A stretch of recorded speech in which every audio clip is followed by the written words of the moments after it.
Anong dahilan para ngumiti? 3 reasons to smile.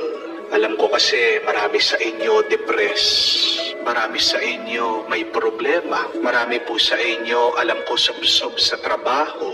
At madalas nakakalimutan ng ngumiti dahil napakaraming iniisip, napakaraming ginagawa at nabibigatan na sa buhay. These are 3 very simple reasons to smile once again. The first one, remember, smile because you have a life. Ngumiti dahil buhay ka pa. Tandaan po natin, ang buhay natin ay maiksi. Kung ikaw ay nagising, magpasalamat ka, ngumiti ka. Dahil may mga iba na hindi nagising ngayong umaga. Kung bukas magigising ka, the first thing that you should do is smile. Why? Because 1,000,000 people will not wake up tomorrow. And how they wish they can continue with their life. Kaya nga, pag nabubukas mo pang iyong mga mata, pag nakakatayo ka pa, pag nakakahinga ka pa, hindi natin alam kung hanggang kailan tayo dito sa mundo. Pero saan ba natin inuubos ang ating oras at panahon? Tingnan niyo po sa mga walang kakwenta-kwentang bagay. Focus on your life because it is the only life that you have. Amen? Ang malungkot na kwento, napakarami sa atin. Ano ang tinitignan? Ano ang pinapansin? Hindi ang buhay natin, kung hindi yung buhay ng iba.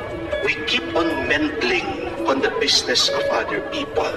At yung mga iba pa nga dyan, pinupulis, binabantayan.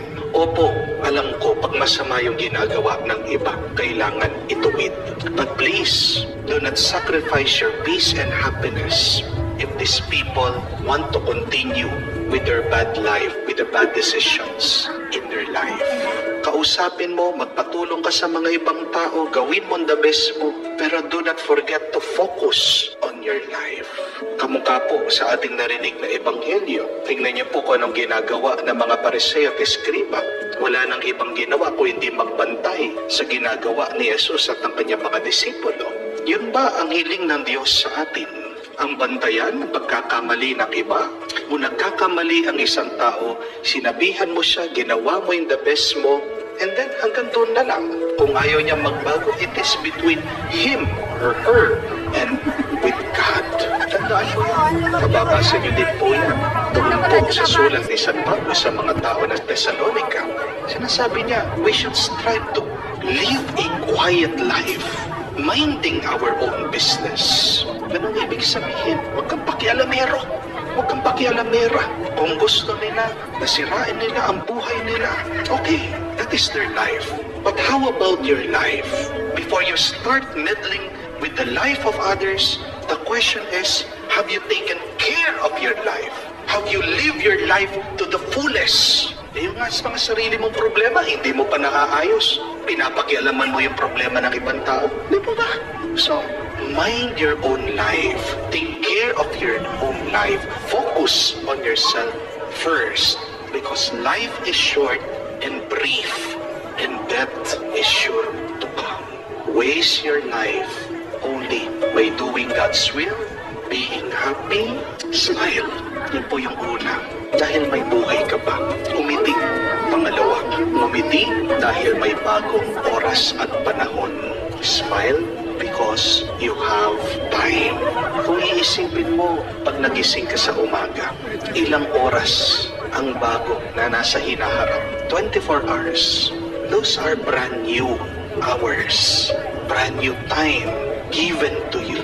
At ano ang tawag natin sa kasalukuyan? If we translate it into English, it is the present. And what is the present? It is a gift. Hindi po ba? Umiti ka, matuwa ka, dahil binibigyan ka ng regalo ng Diyos. Ano yun? Oras at panahon. And ask yourself, where do you spend your time? Saan mo inuubos yung iyong oras at panahon? Alam niyo po, nalulungkot ako, no? Pag minsan, nagbabasa ako sa mga comments sa YouTube, sa Facebook, dito po sa ating mga homily. Meron talagang tao napaka-negatibo. Meron tao puro na lang galit, puro pangungotsa. Nakakalungkot na napaka-iksi na lang ng oras at panahon natin. Pero saan inuubos ng tao? Paglalabas ng kanyang galit.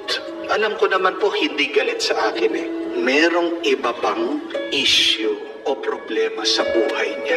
Doon lang niya na ilalabas eh. Kaya lang, di ba, nakakaawa, nakakalungkot. Yan yung